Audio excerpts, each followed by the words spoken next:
முதல எழுத்தெல்லாம் ஆதி பகவன் முதற்றே உலகு கற்றதனால் ஆய பயனென்கோள் பாலறிவான் நற்றால் தொழாரெனின் மார்மிசை எகினான்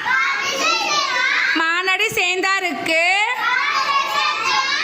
நிலமிசை நீடு வாழ்வார் தொட்டனை தூரும்